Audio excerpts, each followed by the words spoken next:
Hello, I'm Paul McGeary, and this is Democratic Dialogue. Our guest today is Lukas Phipps. Lucas is a sophomore at Suffolk University and has recently been very active in a number of campaigns in Massachusetts. He was active in the Warren campaign, Senator Elizabeth Warren, and also on the successful effort to pass Question 3, which banned discrimination against transgender people. Lukas, welcome to Democratic Dialogue. Very happy to be here. Why don't you begin by just telling us a little about yourself, where you're from, and how you've got this far? It's a good story. So my name is Lukas. I live in Newburyport, where I still live. I really became interested in politics in high school, particularly with some of the history courses we had and seeing history kind of connect to government. I have 3 younger siblings, so I'm the oldest of 4. And currently I go to Suffolk University with a major in government and a dual concentration, which includes American politics and public policy and law. Well, thank you. And I know one of our colleagues here on Democratic Dialogue, Mary Kingsley, met you when you were out canvassing for the coordinated campaign for Elizabeth Warren. Tell us a little about that experience. How did you find it going door to door? A lot of people are a little afraid these days to do that. How did you find it? I actually think it's kind of an adventure, to be honest. I had done a bit of canvassing a bit before in high school. I canvassed for the Hillary Clinton campaign up in New Hampshire. So going all the way to Gloucester, I hadn't been to Gloucester too much, so I can't say I wasn't nervous, but I had a pretty good and reliable partner, so you kind of feed off of each other's energy. And I honestly think, having knocked quite a bit of doors, the last Saturday before the actual election day, I knocked 131 doors in a single day. So I think something that kind of keeps you motivated with each of these doors is the people that generally answer, they're happy that you're there. There might be a few, door closes on you, but most people that answer, they're happy that you're there, and they're happy that, in my case, that somebody so young is happy to stand up and, ask them questions, or, ask them why they feel the way they feel, or tell them, because not everybody knows the voting processes.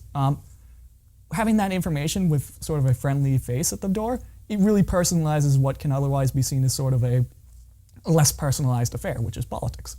Did you, do you have any memorable conversations from that effort? Any one that sticks out in your mind particularly? I do have a pretty memorable conversation in Newburyport, where this man who was on the fence was just sort of asking general questions. And this was an interesting pair up, because I was with somebody who was a retired teacher, and I'm a student, so it ended up pairing nicely, which is I was able to talk sort of about why I'm supporting Democrats because of their attention towards the student debt crisis and making sure that we're able to get affordable education, while she was able to sort of talk about the aspects of the other end of making sure teachers are well accounted for. So just seeing that sort of intergenerational conversation, and the fact that that person did turn from basically saying, I'm unsure, to I think I'm going to look into Warren and some of the other coordinated Democrats, I think that was a really powerful thing, and I think it really does show the human experiences you would find often.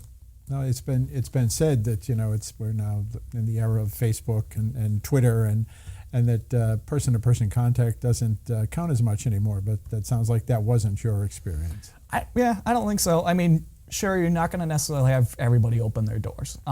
Many people just simply aren't home. But the fact of you leaving either literature there, and those conversations that you do manage to have, even though they're very quick, they're elevator pitches, you really do see people that maybe, based on the targeting of where it's aimed at, people that, A, were going to vote but forgot that there was a midterm election, or B, people that really were on the fence and maybe they only saw it in one way, because I think a big part of what we did as a coordinated campaign is we coordinated multiple issues.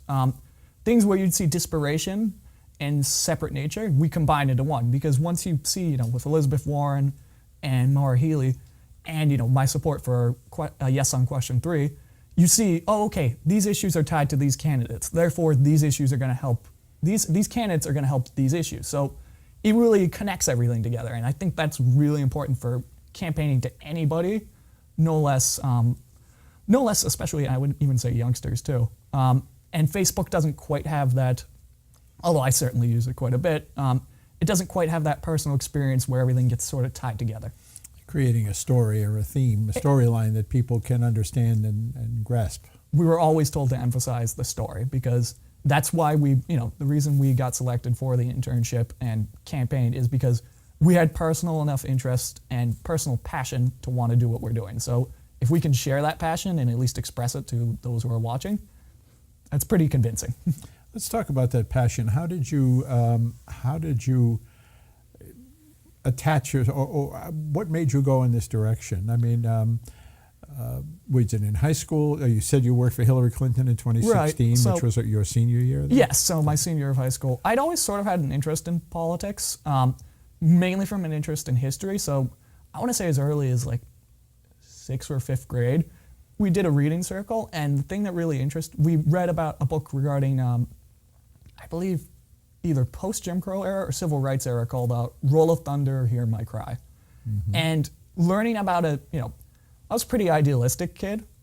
So to learn about a society before me that didn't have all these, quite frankly, basic human rights, and realizing that those changed over time through the actions of people rather than everything ahead of me being the sort of assumption, that got me really interested in history. And then in high school, I have done the Model United Nations, which, you play a country and then you represent an issue.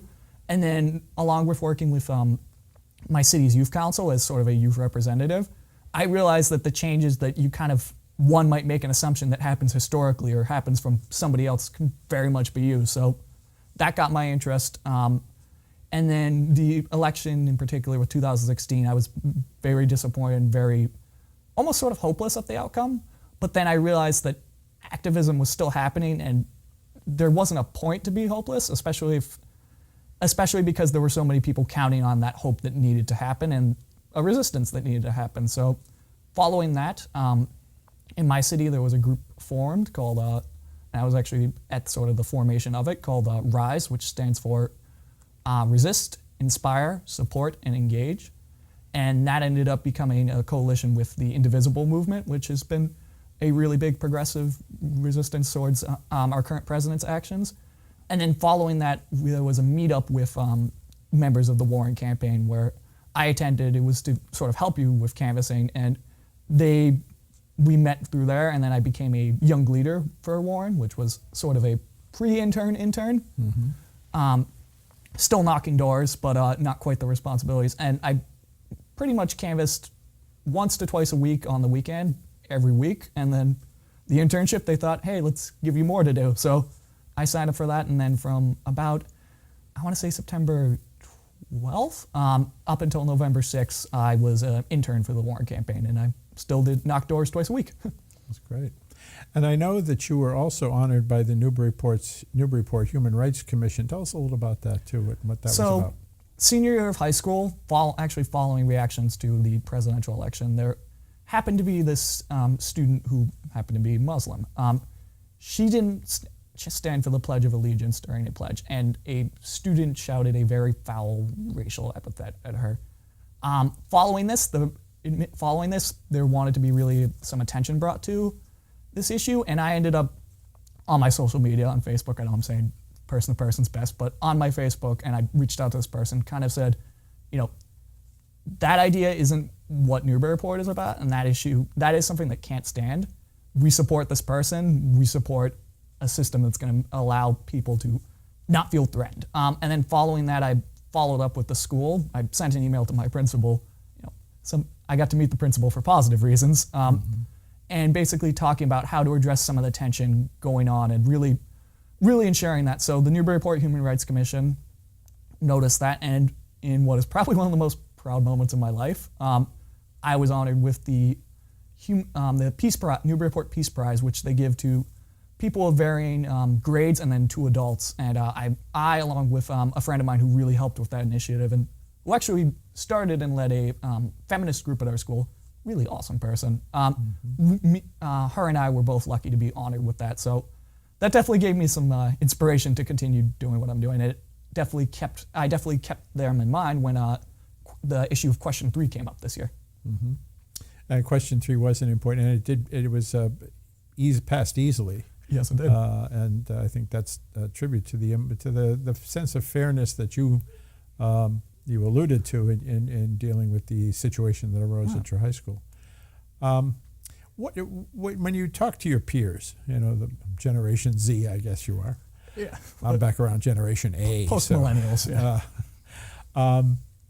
What kind of issues, what makes them or would make them go to the polls and endorse any candidate? I mean, what are they looking for in a candidate or a party or a platform that really resonates with them? What are the kinds of things? They're really looking for, and I think you'll see this because 2018, although we don't quite have the numbers, it seems like a lot of you voters did turn out. They're really looking for issues that relate to human rights and really, economic gets a little bit hard, but specifically with social issues and issues that they can feel that they can make a big impact or they can make a big impact right away. So one of the big issues, as seen with the Parkland students, and we had there was a rally for March for Our Lives in Boston, which was quite popularly attended, is safety in schools.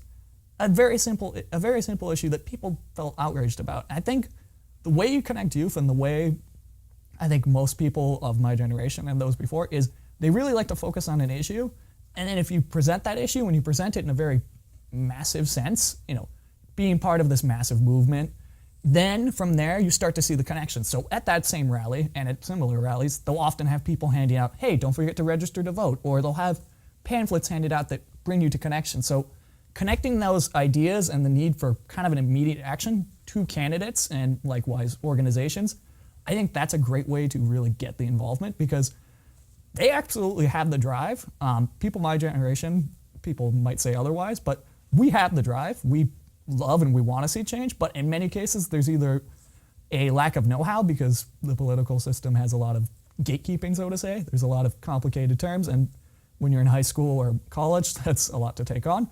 Or likewise, just because there is a sort of cynicism of like a political world that's almost sort of self-serving and more administrative, but once you connect the idea that these issues that are very broad are being completed by simple actions, and simple actions that are being tied to people, and those people really being sort of like a tent gatherer for all those things to happen, that's when you really see involvement. So when I was talking with young people, I was talking about some of the issues. Guns were the popular one. Yes on question 3, because a lot of people were like, how could we overturn, we would never overturn rights as basic as those, gender identity protections. And the fact that it was a challenge really gave them that sense of justice, and they showed out in resounding numbers, as you said. Mm-hmm. And I think, again, the numbers aren't in yet, but it was across the board. This was a much more highly participated in midterm election than is usual. Absolutely. And it was due, I think, to a lot of the sort of person-to-person and some of the, frankly, social media stuff, too. It sounds like you're creating networks here. Networks, yeah. And those networks are something that we hope will hold together and be the source of victory in 2020. Absolutely. Now you're studying public policy and law and American government? American politics, politics. Dual concentration. Now, is there an era in American history that particularly interests you? Or I've always loved the Civil Rights era because it was a very tumultuous time, so there was a lot to analyze, what with the Vietnam War going on, there was tension with the Cold War. And I really think that's when, movements happened, absolutely, and we've definitely moved a long way, but a lot of movement, a lot of attention happened during that small period. And you really get, in a lot of cases, although the world is most certainly more, shades of gray, you get some very clear, the clash of good versus evil. If you're sort of a nerd like myself, or anybody at home, you really see that. You really see people that had to step out of their comfort zones, and really stepping out of their comfort zones. What with the hoses, people were getting hosed down and killed. And killed. I'm just talking about some of the more milder details. Mm-hmm. And people were really willing to step up on the line for things that directly impacted them or didn't. But that sort of moment of resistance, I think that's American excellence, to be honest. The idea of giving it your all, not necessarily agreeing with what the status quo is, and fighting what is ultimately for the greater good. So I find that period really, really fascinating because it's really I don't want to say it was the climax of U.S. history because believe me, there's plenty more up and downs since then. But that was really quite a boiling point. Well, Winston Churchill said, democracy is the worst form of government there is except for all the rest. No kidding. one of the things that we face as a party, and many organizations, churches, civic organizations, is the sort of atomization of especially young people, but all of us. There's a book called Bowling Alone, which just talks about people who don't belong to clubs anymore. They don't have these sort of organized activities as much. Do you find that to be true? And if so, what might we do about it to try to get people involved with a party? Right. I think that is very true. I think, even statistically, you look at the largest increase of political identification is unenrolled or otherwise independent. So I do feel like you see people viewing, more nuanced looks, and the idea of sort of playing it alone. But I ultimately think that's why intersectionality is the key. So connecting issues sort of in a encompassing but multitudinous lens.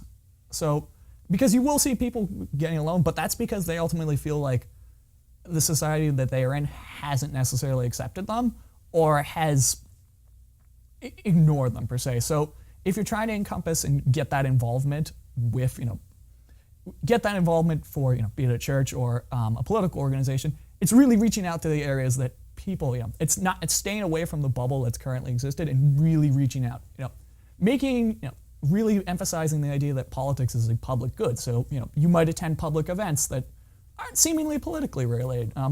We have a bed race every year. Every year in Newburyport, which is, sort of like a parade, but people, use beds. It's decorative. It's delightful, and you'll see political candidates advertising that. You might see during public events, unrelated to maybe advertisement, showing up to those events, showing up to things that really get the attention and that maybe aren't immediately political, but are in a sense. I think that's how you get participation, because then you're the people that are, in addition to just enjoying life, going everywhere and soaking it all up, you're really presenting yourself as a visual process. It's not just, the campaign work. Everything about your mission is issue tied. And that's, I think, when you're going to get less of that sort of, off to ourselves loneliness, so to say, and really start to see some people get involved. And once they sort of get involved, they get committed. Well, as someone who lived through the civil rights era and the Vietnam War, it really, change didn't happen until they became mass movements, and but it starts off with prosaic things, knocking on doors. Absolutely. In our days it was you mimeographed. You don't even know what a mimeograph is, but they existed. Handouts and pamphlets and went door to door and organized and those sort of nuts and bolts activities are the kinds of things that you start very small. Mm-hmm. What about, do you have an interest yourself in becoming part of government, or what? No, I absolutely have considered.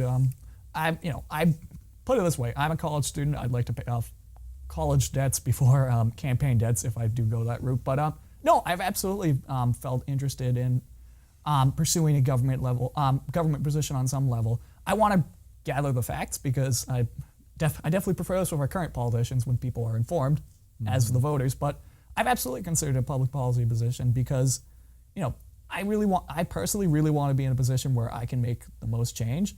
And if that's a position of, a representative, I would like that. And I think I don't think necessarily everybody has the confidence to go right to that position because, oh boy, it's scary. But if you have that mindset of, making the most change or being in a position where you can most use any amount of talent, you're going to see some positives. With campaigning, and you're mentioning with, the nuts and bolts of a graph whose name I already forget. Something that we've been using to update to the modern era is we used an app that was basically a campaign app. So basically you would have all the numbers and you could report any of the things you got from door knocking digitally rather than, carrying around hefty paper. And then likewise, people holding up signs and everything. We can do that, but now you can promote that on a much bigger level because social media, people have hundreds of followers or friends, so to say, on social media. So anything that they can do on a local level can really be amplified to a larger level. And that's where you get all the big picture ties in. And when you get the big picture to tie in, you get the small picture to tie in. But because of, in my opinion, technology, those connections are becoming clearer rather than, more gradual. Yeah, and I think, too, that there's a technology though there's no boundaries on it. It can go, as we learned, This is in very 2016. But also it has a powerful effect locally because you know the person very often who's doing the post as opposed to some faceless, Right. who knows who they are. And that can have a very powerful effect in local politics. And local politics in and of itself, that's where you can really, it's approachable. People can approach it and you can have a direct impact on someone's lives. So, and I know that in all small cities like Newburyport or Gloucester, there's always a dearth of people who are willing to volunteer, and it's a way to get your feet in. I know you've got a pretty full plate, but something to think about. I like to stay busy. Well, it'll keep you busy. We talked a little bit, one of the things we talked about before the show started was student debt, and what sort of solutions or what sort of relief do you think could be provided there? I think something that's going to need to happen pretty soon is you're going to need to cap the interest rates that we have currently. I think that's ultimately what gets a lot of people. You take out that. So I'm the oldest of 4 children. I have one sister who's off to college in Johnson Wales University in Rhode Island.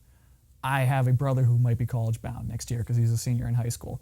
So you're not, unless you get really lucky, either with academic scholarships or you go to a state university, which might be a little less money, you're gonna ultimately grab a loan. And I don't feel like there's a whole lot of information on the loans. I don't feel like there's a lot of protections on, because there is this knowledge that like, okay, people are grabbing these loans. They have that sort of hope in their eyes, and they know that's going to help them pay the college. But there isn't a lot of information. I think it can get a bit predatory. So I really like, much of why I really liked Elizabeth Warren is sort of that watchdog mentality. Really putting a focus. I think in reducing student debt, something that's really going to be need to pay attention to is focusing on the clarity, focusing hopefully on the only pushing economically a need away from having to grab loans in the first place, making colleges affordable. That's a whole different complicated process. But ultimately, I think one of the most immediate actions you can do is put checks on the interest rates, because those really sneak up on people, and those really add to the cynicality that a lot of people in my generation have about going to college or being in college. And that cynicality prevents them from pursuing, maybe jobs that they want to do, or jobs that could really benefit because they feel that they're stuck in a bubble. They feel like they have to get this off their plate. So once you are able to limit that, you're going to really see an opportunity for people to pursue their life to the fullest. Well, and when I went back in the day, when I went to college, it was called the National Defense Student Loan Fund. And it was recognized that this was, in fact, an important part of the national defense was to have an educated populace. In theory, Absolutely. It was science and technology, but it was all aspects. And an educated voting public is crucial to the success of a democracy. What about education in general? You're in it. Do you feel?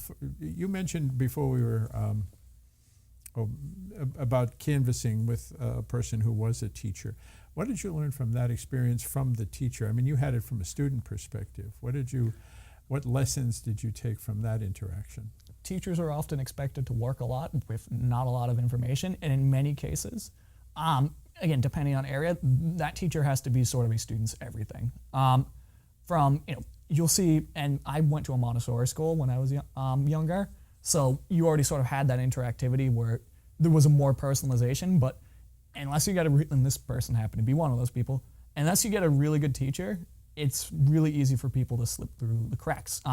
It's really easy to sort of teach to the textbook rather than, applicable skills, or, a skill like networking, for example, which is sort of can be developed through any class, and just being able to talk to yourself, or, being able to talk to people rationally with, civil discourse. That I often get sort of missed out, or, teachable moments get missed out in terms of, instead of rather going for the textbook answer. So I think learning from her, she was a teacher that tried really hard to, build genuine connections. We're talking all about connections. Connections early on in life really will motivate students. That's hard because either they're not going to have you don't have the energy, or you don't have the resources to perform that. So that's where things get tricky.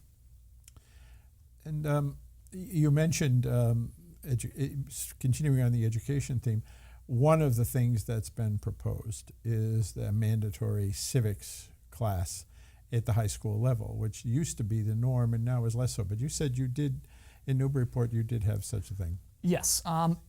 It was interesting because you had a choice, which is you could either do one semester, which I believe was an honors politics course, or you could do an AP course, which again was optional and considered harder, which was a full semester. So, I personally went for the AP government because I love government. But if you don't necessarily have that passion, that's half a semester, so it's not even a full high school year where you're being taught government, and it's great. But the fact that it happened only in my senior year. Junior year beforehand, everything was history, and history is great too. But the idea of being able to apply that, you do have that more encompassing. I'm surprised that I really wish that politics or government or civics of any kind was a required course in all classes, because you want to be around people that have that education, because that's going to, it's not just a situation where one person gets it wrong. Oh, well, it's those decisions and that collective information or lack thereof informs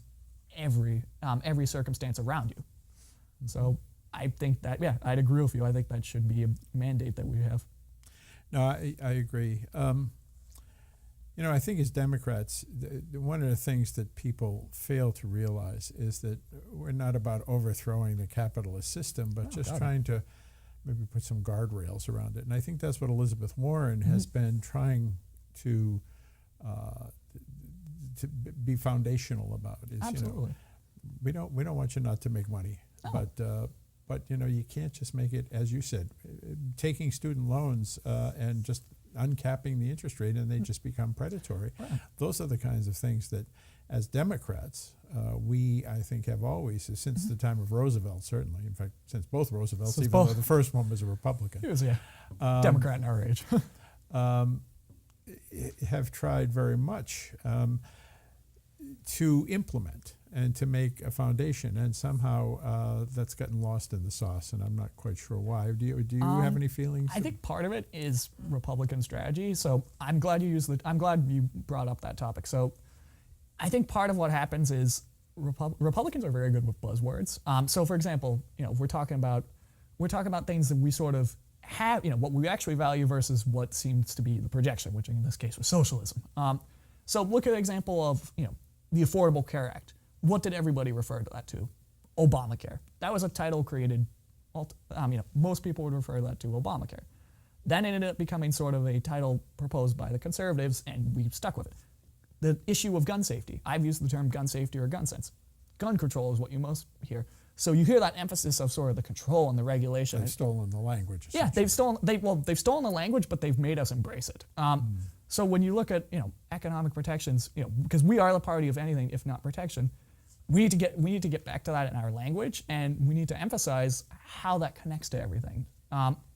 You're talking about what we have with the economy right now, which is productivity rate has kept rising, but the wage differences and the economic inequality has not gotten shorter with the rise in productivity. So people will analyze maybe the richness of our nation with look at the stocks. The stocks are doing great, our jobs are doing great. But if the wages aren't increasing during those, that's where you're going to get the productivity is a measure of not just work, but work per cost. Yeah? Exactly.